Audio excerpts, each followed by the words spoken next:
Hello everyone, welcome back to my channel. আপনি যদি আমার চ্যানেলে নতুন হয়ে থাকেন তাহলে আমি রিকোয়েস্ট করব আমার চ্যানেলটি সাবস্ক্রাইব করতে। এতে করে আমি নতুন নতুন ভিডিও মেক করে চ্যানেলে পাবলিশ করতে অনুপ্রাণিত হব।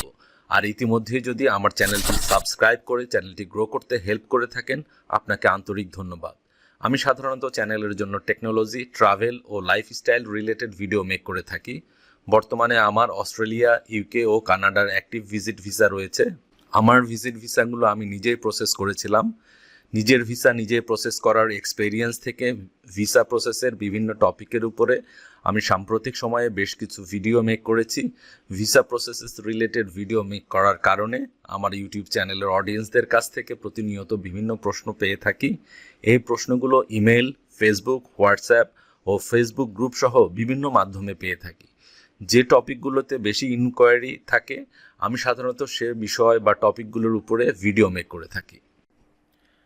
আজকের ভিডিওটি অস্ট্রেলিয়ার ভিজিট ভিসা রিফিউজাল লেটার, একটি কেস স্টাডি। অস্ট্রেলিয়ার ভিজিট ভিসা একজন রিফিউজ হয়েছে, উনি ওনার কেস স্টাডিটা আমার সাথে শেয়ার করেছে, তো ভাবলাম যে সেটা আমি চ্যানেল অডিয়েন্সদের সাথে শেয়ার করি। আশা করি ভিডিওটি আপনাদের কাছে হেল্পফুল মনে হবে। তো আমাদের একটি ভিসা প্রসেসিং রিলেটেড একটি গ্রুপ আছে, ফেসবুক গ্রুপ। এই গ্রুপে আপনারা জয়েন করতে পারেন। গ্রুপটির নাম হচ্ছে গুড্ডি ট্রাভেল এড বাংলাদেশ, গুড্ডি ড্যাশ ট্রাভেল এড বাংলাদেশ, এটা লিখে সার্চ করলে এই গ্রুপটি পাবেন। এখানে Australia, Canada, UK, USA related, visit visa related, process related অনেক তথ্য রয়েছে। যারা বিভিন্ন সময়ে ভিসা প্রসেস করতে গিয়ে বিভিন্ন ইস্যু ফেস করেছে, সেসব বিষয়ে প্রশ্ন রয়েছে। সো এগুলো আপনারা যদি পড়েন আশা করি আপনাদের কাজে লাগবে।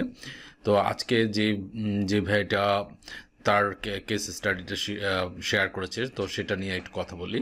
তো আজকে অস্ট্রেলিয়া ভিজিট ভিসা উনি রিজেক্ট হয়েছে। তো উনি আমাকে ফেসবুকে নক করেছিল। সঙ্গত কারণে তার নামটা আমি প্রকাশ করছি না, নামটা হাইড করে দিচ্ছি। সো উনি আমাকে প্রথমে নক দিয়ে বলেছিল, ভাই অস্ট্রেলিয়ান ট্যুরিস্ট ভিসা রিজেক্ট হলো, কিছুই বুঝতে পারছি না। সো এটা বলে আমাকে মেসেজ দিয়েছিল। সো আমি তাকে বলেছিলাম, can you share your rejection letter. তো তারপরে এই ভাই তার রিজেকশন লেটারটা আমার সাথে শেয়ার করেছে। সো এই রিজেকশন লেটারটা একটু আপনাদের মেইন পার্ট যেটুকু আছে সেটুকু একটু পড়ে শোনাই, তাহলে বুঝতে পারবেন। দেখেন এখানটায় বলেছে, the applicant claims to be employed with SBAC Bank Limited, উনি একটি ব্যাংকে জব করে অ্যাকচুয়ালি, ঠিক আছে। intend to travel Australia for tourism.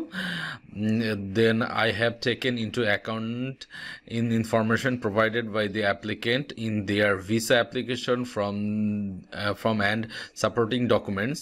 I find that the information provided is not sufficient to satisfy me of their genuine temporary stay intention, and the applicant has not demonstrated that they have sufficiently strong commitment in their country of usual residence, and would be an incentive for them to return to their country of usual residence, ঠিক আছে। তো এখন main যে রিজনটা সেটা বলেছে, more specifically I have considered their economic circumstances and find that their claimed income as per their letter from the employer, pay slips and income tax certificate cannot be considered significant in the context of overall employment condition and cost of living in their country of usual residence. So বাদ বাকিটুকু আমি পড়লাম না। So ওখানে উনি কত টাকা দেখিয়েছেন সেটাও দিয়েছে। তো উনি বলেছে, দেখেন উনি কত টাকা দেখিয়েছে, সেভিংস অ্যান্ড এফডিআর মিলে 80 লাখ টাকা দেখিয়েছে, মানে 80 লাখ টাকা সেভিংস আর এফডিআর মিলে দেখিয়েছে উনি, এবং অ্যাসেট ভ্যালুয়েশন দেখেছে 3 crore, ঠিক আছে। তো আর ওনার স্যালারি হচ্ছে কি 1 লাখ প্লাস। সো এখন দেখেন উনি ভিজিট করেছে 4 কান্ট্রি ভিজিট সিন্স 2018, মানে 4টা কান্ট্রি তার ভিজিট আছে ট্রাভেল হিস্ট্রিতে। 12 ইয়ার্স জব, 12 ইয়ার ধরে একটি ব্যাংকে জব করতেছে, নিজে নিজে অ্যাপ্লাই করেছিলাম আপনার ভিডিও দেখে ভাইয়া। সো দেন আমি মানে ওনার প্রোফাইলটা কিন্তু ভিজিট ভিসা পাওয়ার মতো একটা প্রোফাইল। উনি যে পরিমাণে অ্যাসেট ভ্যালুয়েশন দেখিয়েছে, যে পরিমাণে উনি স্যালারি উনার, সেই অনুযায়ী উনার ভিজিট ভিসাটা পাওয়ারই কথা। সো আমি কিউরিয়াস হয়ে আরও কয়েকটা কোশ্চেন আস্ক করেছি। So how much show in your savings account, উনি বলেছে 12 লাখ। সেভিংস অ্যাকাউন্টে 12 লাখ দেখিয়েছে, এফডিআরে দেখিয়েছে 41 লাখ। তারপরে আমি তাকে আস্ক করেছি did you submit your tax certificate, উনি বলেছে হ্যাঁ লাস্ট 3 ইয়ার্সের ট্যাক্স সার্টিফিকেট দেখিয়েছে। তারপরে আমি তাকে আস্ক করেছি is the amount of tax paid mention in the tax certificate. তো ওনার আপনারা জানেন যে ট্যাক্স সার্টিফিকেট নর্মালি দু ধরনের হয়, লাইক একটা সার্টিফিকেটে শুধু এটা সার্টিফাই করে যে আপনি ট্যাক্সটা জমা দিয়েছেন, অন্য এক ধরনের ট্যাক্স সার্টিফিকেট আছে যেখানে হচ্ছে গিয়ে আপনি কত টাকা ট্যাক্স পে করেছেন এবং কত টাকা আপনার ইনকাম সেটা ডিটেলস থাকে। তো উনি বলেছেন no mention in the tax file. Then আমি আস্ক করেছি শোন হাউ মাস মান্থলি এক্সপেন্স। তো ওনাকে আমি জিজ্ঞেস করেছি যে কত টাকা আপনার মান্থলি এক্সপেন্সটা কত দেখাইছে উনি, তো এটা তো মেনশন করি নাই। তারপরে আমি তাকে আবার বললাম যে কারণ ওনার রিজেকশনাল লেটারের মূল বক্তব্য যেটা দেখেন, ইনকাম, ওনার যে ইনকাম আর এক্সপেন্স জমা হয়েছে তার ভিসা অ্যাম্বাসির কাছে বা ভিসা অ্যাম্বাসির কাছে সেটা সঙ্গতপূর্ণ মনে হয় না। মানে ওনার ইনকাম আর এক্সপেন্স যেটা দেখেছে সেটা তাদের কাছে সঙ্গতপূর্ণ মনে হয় নাই, দ্যাটস ওয়াই হচ্ছে কি তারা ভিসাটা রিজেক্ট করেছে। দেন আজ করতেছে যে আবার কি অ্যাপ্লাই করা যাবে, হাউস রেন্ট ছিল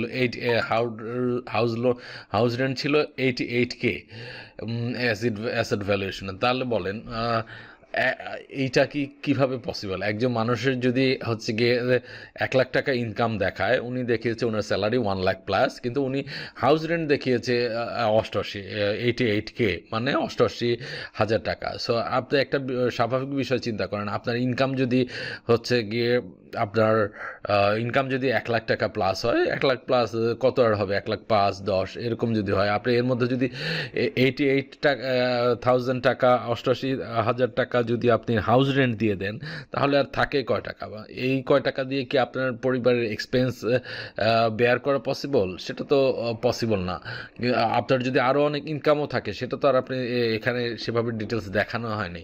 সো এইটা ভিসা অফিসারের কাছে কোনোভাবেই সঙ্গতিপূর্ণ মনে হয় নাই। তো আপনাদেরকে আবারও বলতেছি, আপনাদের, কারণ উনি যদি 88,000 টাকা বাসা ভাড়া দিয়ে দেয়, তাহলে উনি ওনার সংসার কিভাবে চালায়, আদার্স এক্সপেন্স কিভাবে বেয়ার করে, এবং উনি যে 3 করোড় টাকার অ্যাসেট দেখিয়েছে সেই টাকা সে কিভাবে জমালো, সেই অ্যাসেটটা তার কিভাবে হলো, তাই না? এটা তো হলো গিয়ে কোনোভাবেই জাস্টিফাইড হলো না। তো আপনাদেরকে বলি যে আপনাকে শুধু অনেক বেশি টাকা ব্যাংক ব্যালেন্স, অনেক বেশি টাকা আপনার অ্যাসেট ভ্যালুয়েশন দেখালেই ভিসা হবে এরকম না। আপনার প্রত্যেকটা বিষয়ের সাথে একটা বিষয়ের সাথে আর অন্য একটি বিষয় সামঞ্জস্যপূর্ণ হতে হবে। সামঞ্জস্যপূর্ণ যদি না হয় তাহলে আপনার ভিসা রিজেকশন হবে না। এই ভাইয়ের প্রোফাইলটা কিন্তু অনেক ভালো প্রোফাইল ছিল, অস্ট্রেলিয়া ভিজিট ভিসা পাওয়ার মতোই একটা প্রোফাইল, কিন্তু উনার যে সাপোর্টিং ডকুমেন্টস ওনার প্রেজেন্টেশনটা ঠিক না হওয়ার কারণে উনি কিন্তু ভিসা রিজেক্ট হয়েছে। সো আপনারা যারা অস্ট্রেলিয়া ভিজিট ভিসা কিংবা কানাডা ভিজিট ভিসা কিংবা আপনার ইউকে ভিজিট ভিসা, ফার্স্ট ওয়ার্ল্ডের মেইন কথা, ফার্স্ট ওয়ার্ল্ডের যেই কান্ট্রিরই ভিজিট ভিসা আপনারা করতে চান, আপনার যে অনেক বেশি অ্যাসেট দেখাতে হবে, কোটি কোটি টাকা অ্যাসেট ভ্যালুয়েশন দেখাতে হবে, বিষয়টা এরকম না। আপনার অ্যাসেট ভ্যালুয়েশন কম হলেও আপনার ভিসা হতে পারে, আপনার ট্রাভেল হিস্ট্রি কম হলেও হচ্ছে গিয়ে ভিসা হতে পারে, কিন্তু সঙ্গতিপূর্ণ হতে হবে। আপনার যে ইনকাম দেখাবেন এবং আপনার যে এক্সপেন্স সেটার সাথে সামঞ্জস্য থাকতে হবে। তাই আবারও বলতেছি, যারা আবেদন করবেন তারা এই বিষয়গুলো খেয়াল করবেন। অস্ট্রেলিয়া ভিজিট ভিসা বিষয়ে যদি আপনাদের কোনো প্রশ্ন থেকে থাকে বা আপনারা যদি কোনো কেস স্টাডি আমার সাথে শেয়ার করতে চান, আপনারা আমাকে ফেসবুক আমাদের যে গ্রুপ আছে ঘুড্ডি ট্রাভেল এড বাংলাদেশ, এখানে পোস্ট করে আমার কাছে হেল্প চাইতে পারেন বা আমাকে টেক্সট করতে পারেন। তবে আপনাদেরকে আবারও রিকোয়েস্ট করতেছি, আমি কিন্তু ওভার দ্য ফোন কাউকে কোনো ইনফরমেশন শেয়ার করি না। বা সেটা মেসেঞ্জারে কল দিয়ে হোক কিংবা আমার ফোনে ফোন দিয়ে হোক, কারণ এত রিকোয়ারমেন্টস, এত রিকোয়েস্ট প্রতিদিন আসে। আমি যদি সবার সাথে হচ্ছে কি over the phone information share করতে চাই, তাহলে আমি আপনাদের কোনো তথ্যই শেয়ার করতে পারবো না, এবং আমার যে পার্সোনাল যে বিজনেস আছে, আমার বিজনেস হ্যাম্পার হবে, আমার লাইফস্টাইলে হ্যাম্পার হবে। তো আপনাদের কাছে রিকোয়েস্ট থাকবে, আপনাদের যাদের তথ্য দরকার বা ইনফরমেশন দরকার বা আপনার ফাইল আমার সাথে শেয়ার করতে চান, সেটা রিজেকশন লেটার হোক কিংবা আপনার প্রোফাইলটা অ্যাসেসমেন্ট করাতে চান, আপনারা টেক্সট করতে পারেন। আমি আমার ফ্রি সময়ে আমি আপনাদেরকে রিপ্লাই করব। ইউজুয়ালি আমি 24 আওয়ার থেকে 48 আওয়ার্সের মধ্যেই হচ্ছে রিপ্লাই করে থাকি। আর আপনাদের কাছে রিকোয়েস্ট থাকবে, ভিডিওটি যদি আপনাদের কাছে হেল্পফুল মনে হয় তাহলে ভিডিওটি লাইক, শেয়ার ও কমেন্ট করে দিবেন। আর আবারও আপনাদের যদি কোনো হেল্প লাগে, আপনারা আমাদের এই গুডি ট্রাভেল এইড এই গ্রুপটা, ফেসবুক গ্রুপটাতে জয়েন করতে পারেন। এখানে প্রতিনিয়ত অনেক ইনফরমেটিভ পোস্ট আসে। এখানে অনেক, আমি ছাড়াও আরও অনেক এক্সপিরিয়েন্স ট্রাভেলাররা রয়েছে যারা রিসেন্টলি নিজেদের ভিসা নিজেরাই করেছেন। এরকম অনেক পোস্ট দেখতে পাবেন।